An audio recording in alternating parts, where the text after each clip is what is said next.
What's going on, folks? Dudley Habit here. I know it's been a while, but today I'm going to bring you a tutorial somewhat on the Dungeon Dashers Builder. So the Dungeon Builder for Dungeon Dashers, aka Map Maker. This came with the latest build, which is Dungeon Dashers Build 275, I believe.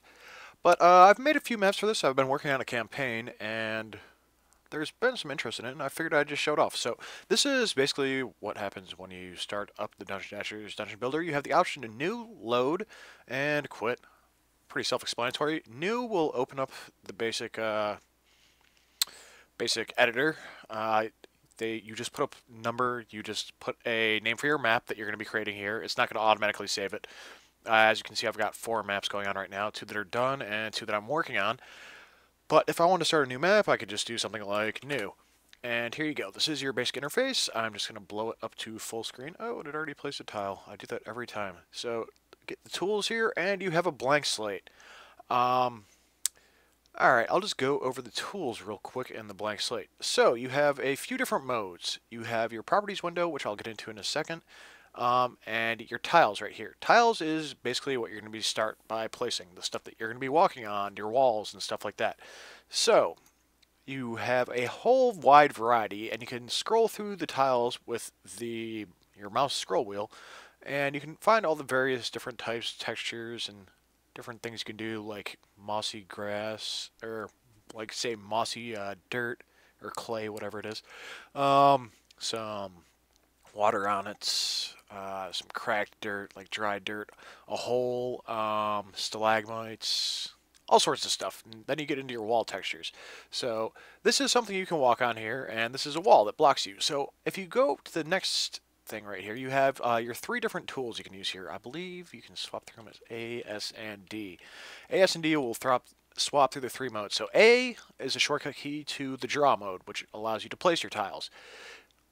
Left-clicking places your tiles. Right-clicking swaps your palette over to whatever that tile is. So that way, if you're doing a wide variety of stuff, say I'm doing some paved stone down here and this stone over here.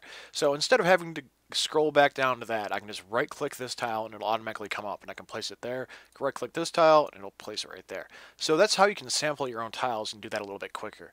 If you go to S, that is the delete tool, so you can just delete the tiles that you've placed. And if you actually go to the third tool, this is the selection tool. If you right click, it once again allows you to sample the tile and move it, or place it. Actually, that's not supposed to do that. That's right-clicking in general with all the tools, I believe. Let me check that. If you right-click, yeah, right-clicking just samples it for all 3 of these tools. So ignore what I said about any right-clicking with the secondary tools. So the secondary tool for the third one, the selection tool, this allows you to, on the tile mode, place it if it's switch through the various modes. So red, when it's highlighted red like this, means your character can't walk through it. If you make it green, I believe that means your character can shoot through it, like if your character's a projectile character. And the final one is just normal walking through it. So if I was to start up, here's what we'll do. I'll start up the editor, or the actual modes real quick. Let me place a few other things that we'll go over in a little bit. I'm just going to place this bell right there for now. Doesn't really matter. Okay, so what I want to do is go back to my normal tiles. I'm going to go find a wall real quick. Doesn't matter which ones I use. So I've got 3 walls placed, and we're going to go through the various modes that they have with this. Okay, so this one is you can walk through it. This one is just normal standard, and this one you can shoot through. So let me just start up the game real quick in testing mode, and to do this you just hit F12 and it will kick you right into the game.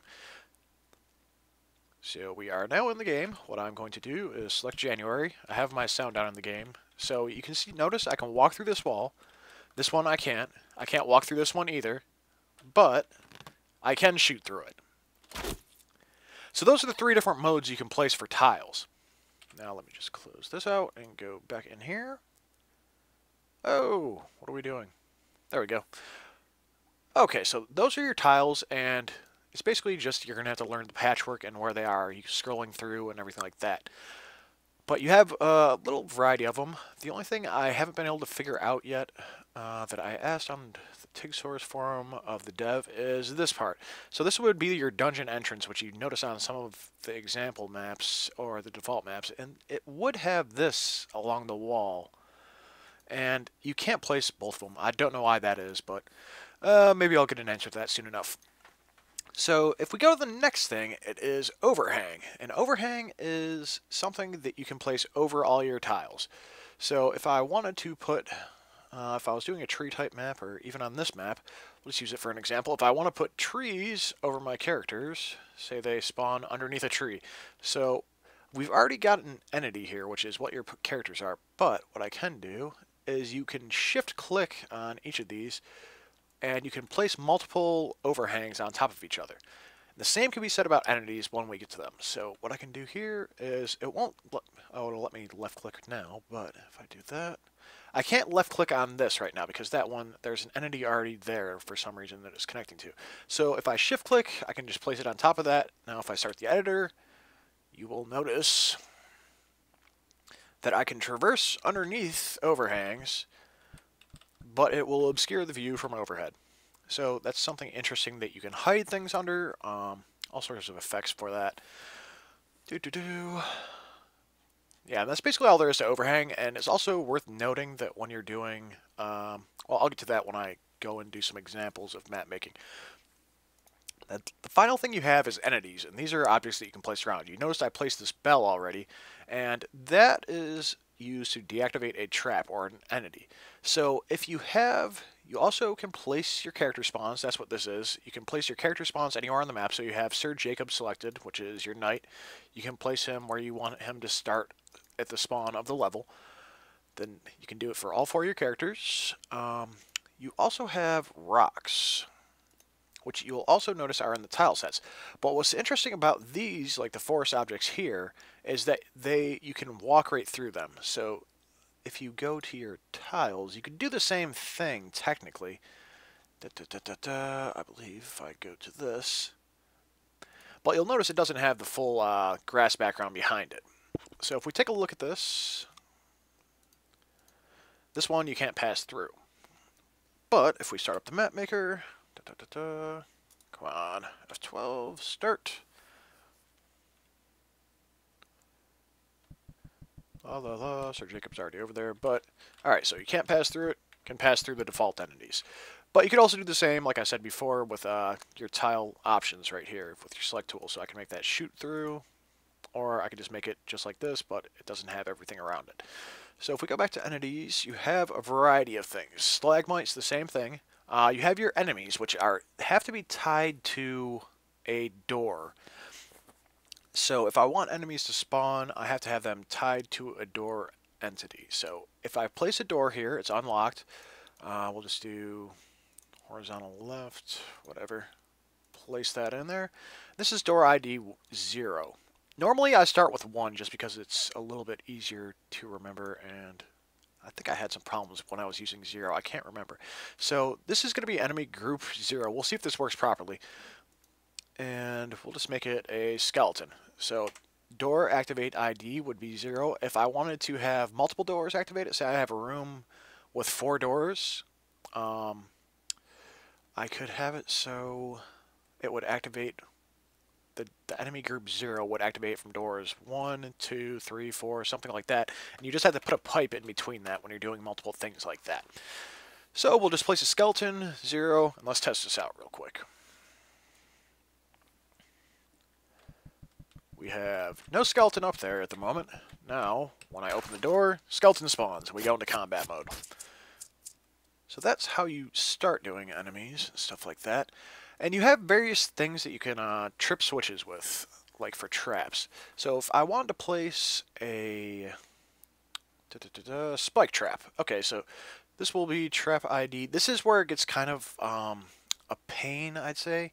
If you have your standard draw, and you also have your select tool right here. And if you right click with the select tool, you can edit your properties for any entity that you place. I should have noted that. If you left click it, you can pick it up and move it.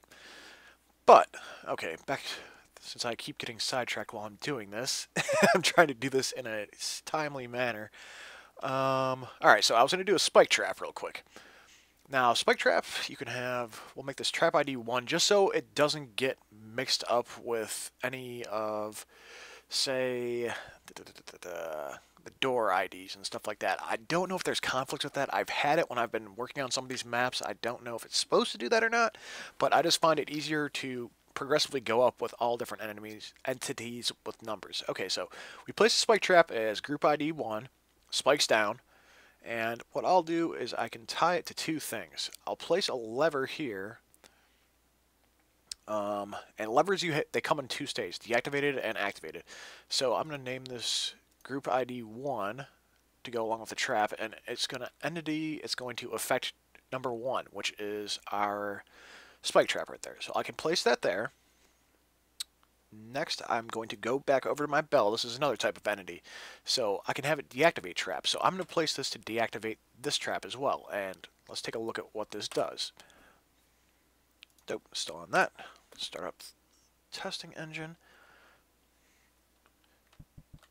So if I flip the switch, it affects that.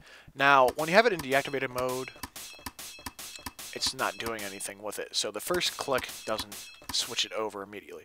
So we have it in the up position now. Now if I switch to January, who can use the bell, shoot that, it deactivates it as well. So this is a way that you can have multiple triggers and levers and stuff like that affecting how your traps and stuff like that are set up. Now the one thing I have discovered right here is magic flames. I think this is the only way you can deactivate a magic door. So if we go back to our door right here, well, let's go to this. We can just go back to our original door property right here. It's in a state of unlock. So if I put it in a magic lock state, and it's door ID 1, magic locks you have to trigger or something like that. You'll understand that if you've played the game. So we go over to here. I'm pretty sure that the only way you can activate them is with the blue flame. We can try this. So deactivate trap, and we'll make that 0 for that door. Now I'm gonna try this just to demonstrate and see if this works.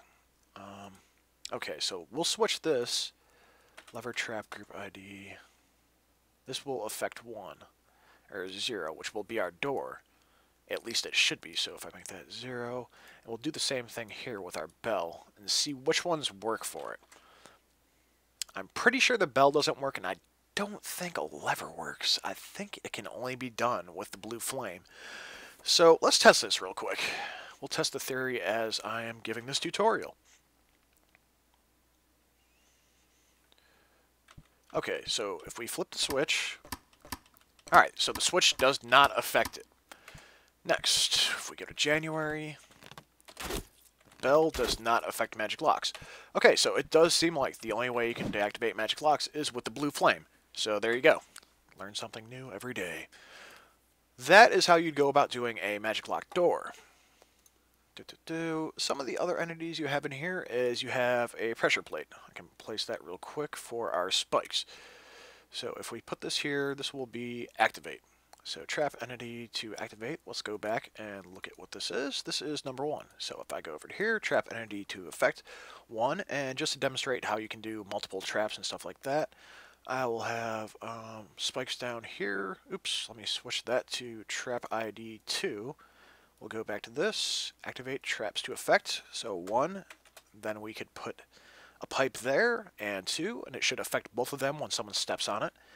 We'll go into the game real quick. And we're in the game. Oh, and they're both affected, and there's no way for us to get them down right now. So there's nothing to deactivate them, so they're going to be permanently up like that, because these do not re-trigger themselves. And just to demonstrate that, let me place another one right after it. So we have activate. I already have that all selected, so I can just draw a second one right behind it, or place it rather. And we go into here, go back in the game. So these are both going to affect 1 and 2. So that pops up. If I step on another one, it doesn't deactivate them. So that's a good way to place traps around rooms where if you want someone to be punished if they make one mistake. So close that back up. Some of the other entities you have in here, columns. Let's take a look at the signs. Okay, so the signs you have three. For some of these, you'll notice you have drop-down menus. It's just for the looks of these. So if you're going to do a sign with text, so this is example text. It does not word wrap automatically unless you use a special character. So we'll place that real quick and take a look at this. Go into the game.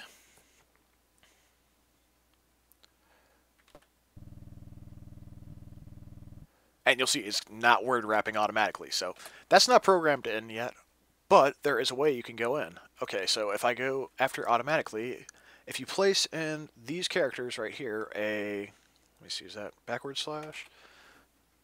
Let's see, yeah, backward slash N, it will word wrap to the next line. So we have that already placed. Actually, let me delete that. Place it. I should have just edited it, but we will go back in and take a look at the sign now.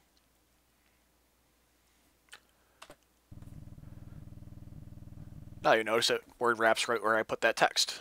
So it goes to backward slash N is that forward or backwards? That's backward slash N.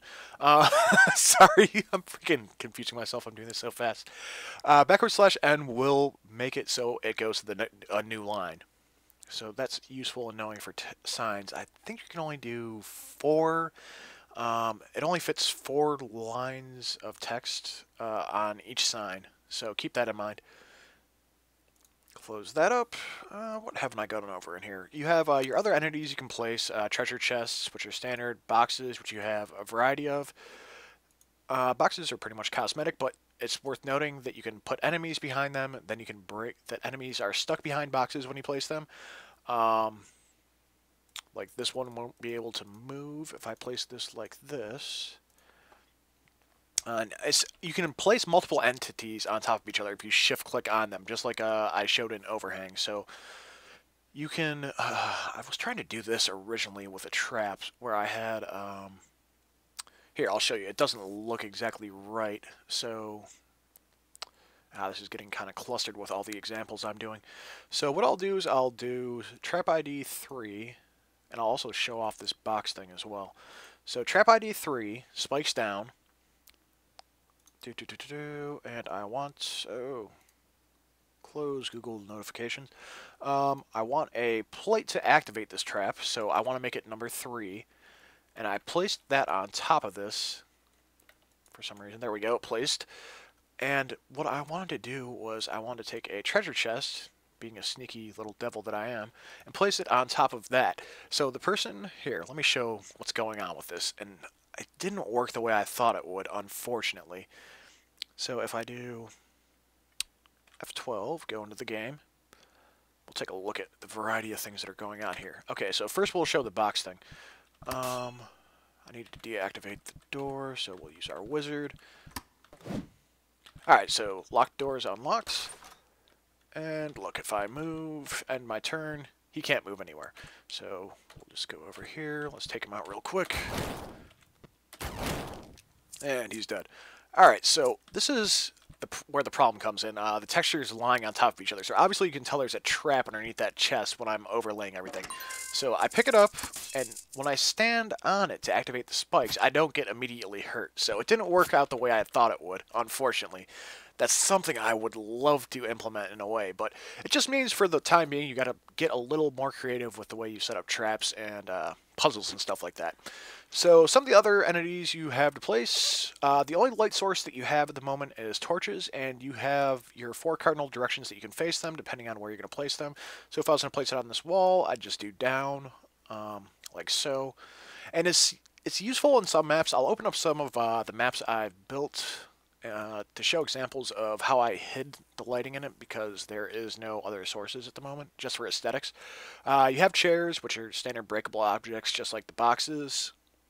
Switches, the grates, which is a great way to section off an area. You want to start it with open, and these can be affected. I wonder, hang on, I haven't tried this personally. Let me try this real quick. All right, so that's great. ID 0. Let's have that deactivate 0 and see if that works. But I know the pressure plates and the switches and the bells work for this, so I just want to test this for a personal note. Go in, blah, blah, blah, start up. I know I'm going through this pretty quick. Oh, it does work. Okay. So pretty much any of the same things you can use to deactivate traps can be used for gates, and you can create puzzles that way. Stalagmites are the same as the rocks, which you can walk through. Bookcases, these are just cosmetic.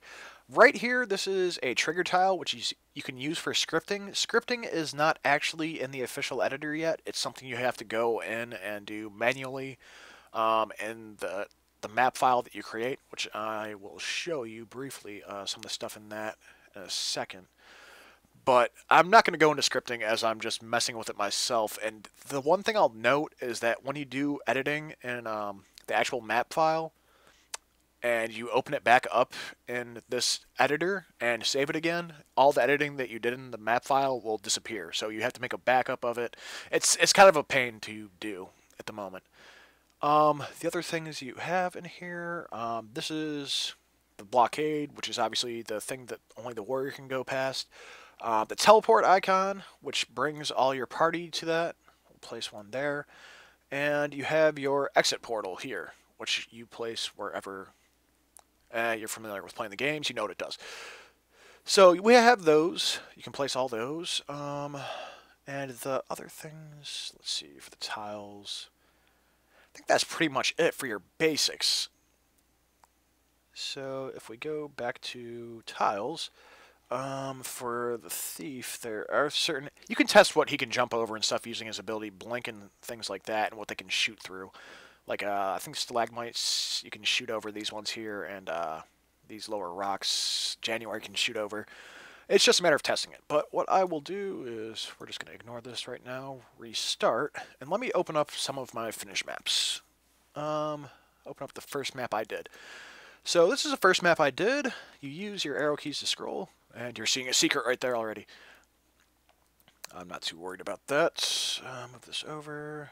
Yes, Bandicam is still recording. Okay, so here's we're going to take a look at a finished map. So everyone spawns at the beginning.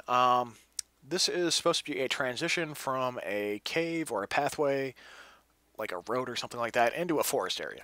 So my doors are tied to them spawning, like so. And if we go up here to the options, you can hide overhang, you can hide tiles, hide entities, or you can make overhangs transparent. So let's make the overhangs transparent for now. If we take a look here, I've hidden a treasure chest underneath the overhang that you can get to. So there's one way you can do something hidden right there. This rock right here is transparent. And if we take a look at what I placed here, oops, I do not want to be in tile mode. That just, well, let me scroll up a little bit and show what I've done with some of this stuff for hidden stuff. Okay, so we go to tile mode. This shows everything there. Click back on this. All right, so let's scroll up. And you'll notice here I made one of the normal walls. This is to get to a secret area. So one of the normal walls is you can walk through it. And there is also black tiles, so you can go all the way. I made these black tiles to walls. Then over here I made it black so you can walk on it. So it's completely black passage, which blends in perfectly when you're playing the map. Until you get over here, you can see the treasure chests, and I placed this tile here, the one dirt tile, so you can figure out the easiest way to get out of the room. But yeah, whole bunch of free treasure you can get here as a hidden area. And the one thing that's not in it that I wish was, with a map that I've been working on and stuff for secret areas, is a completely black overhang tile. Because at the moment, all you really have is like these ones that have a little bit of grass on it, and it's still noticeable. But say I wanted to hide this treasure or something like this, I could place the overhang there, and since it's transparent, you won't notice it. But if I go back to overhang there, you'll notice that it's still got some of the grass on it. So it's noticeable, but if that was completely black, you could hide a whole room here. And that's one way you can do some really interesting secrets and stuff like that. So we have the various things here. I've got a sign here. Door opens, these enemies spawn. I've got the hidden treasure there. So options, hide overhang. Thought I just options overhang transparent. Okay, for some reason that's not working. Oh, it's because I'm in overhang mode. Derp. So we go back to entities mode. We'll do that. So I have everything grouped off like I've showed you in other maps, and this is just to give you an idea of how you can set out your maps. Now, obviously, I didn't start off with the way this was laid out. What I started off doing first was making a few puzzles and stuff like that. So I wanted to have some puzzles and challenge areas to start, some secrets. So started off with a labyrinth and started building around that. So challenges along the way and stuff like that. And you'll also notice that there is, since this is a forest area, and there's nothing but really torches you can use for lighting. What I did is I hid the torches underneath the overhang so you don't notice them when you're in the actual map. But you'll also notice areas like this I don't have any lighting in, so it gets dark at some areas and stuff like that. Notice I've got another secret here. But yeah, this is just an idea of how you can lay out your maps. I'm not going to open my other ones. You can open up my other maps once I've actually shared them. So let me restart this, and you can also load up the maps that come with the game. So this is just the folder that I'm working in right now. So we'll go to K. Hopefully I don't have any porn just sitting right here. Dungeon Dashers. Alright, so if we go to Data, Campaigns, and Official 1, you can load up the maps that came with the game. These serve as great examples. So if we go to 1, which is the Introduction Tutorial map, you'll notice that he's got the scripting blocks and everything placed on it. And if you want to know more about the scripting, look at the documentation that comes with the game. Well, the link that goes to the website that has the documentation on this, which is an ongoing editing process. So this is a good example of how you can look at how he's connected tiles, where he's placed blocks for scripting. Like I said, I'm not going to get into scripting because it's a pain to do right now, especially retaining when you're editing within the editor. But this is a good example of the basics. Now, what we're going to do is open up, if you want to make a campaign. So, oops, that's X-Files. Let me go back to my desktop and open up Dungeon Dashers maps. Okay, so this is your basic map format. Let me just go into that map that I just showed you. So I'm going to open this with, I'll edit it with Notepad++, my editor of choice, just because it's one of the best ones for programming and getting everything formatted. And you'll notice that it's in a readable format. So we go down, this is all our tile data, blah, blah, blah. I'm just going to go over some of the basics with this real quick. Scrolling. We're looking for something interesting. These are all our tile data. Okay, so this is player setup. This is where your players spawn. That's related to tiles. Info. This is... Well, we'll ignore this for now. But if you want to give it your map a name, this is where you'd put it. So I named this one Dashir's Forest. And if I was to put a description on it, it would be like what our map description is. This is our first map. Unlocks. This is, I haven't messed around with this yet, but I'm pretty sure this is what abilities are unlocked for the players already. Not quite sure about that, or if it's unlocked at win condition. But when you save it with the editor, what you'll notice is it will come with win condition 1920. So when you go to the end of the map, nothing happens if you step on the exit tiles. Now, if you want it to be based on your win condition of getting all your characters to the exit tiles, you put win condition 0. If you want to just be defeat all the enemies on the board, win condition 1. So I'll just put this win condition 0 real quick, and boom, save. Close that up. Alright, now if I want, as you can see, I've got 4 maps I'm working on, so I'm obviously working on a campaign.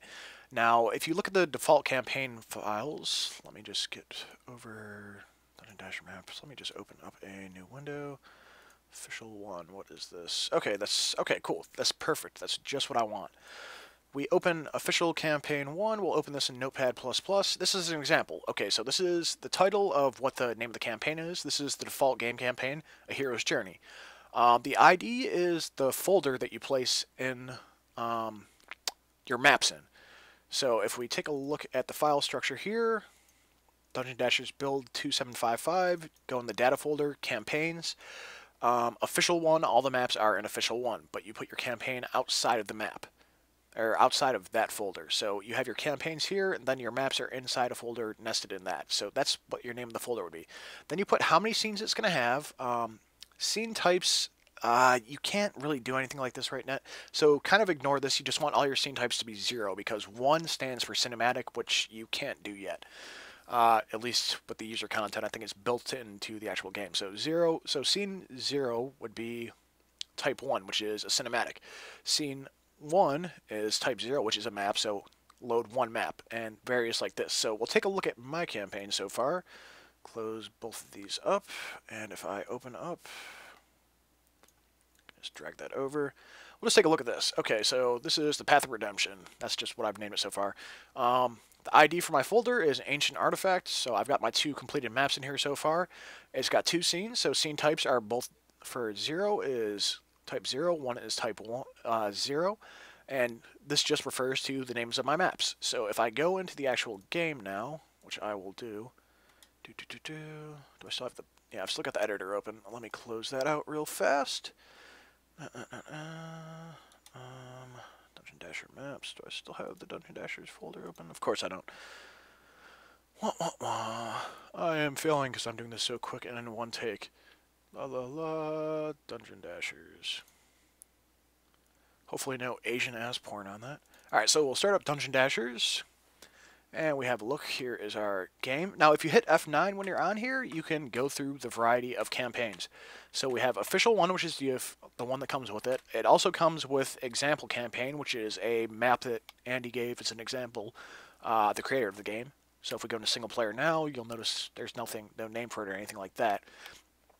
But if I go into my campaign, Example Official 1, Ancient Artifacts. Alright, so single player, Dutch Shears Forest, but I did not edit in the description. Hang on a sec, let me just move over that file so I can show that example for you guys.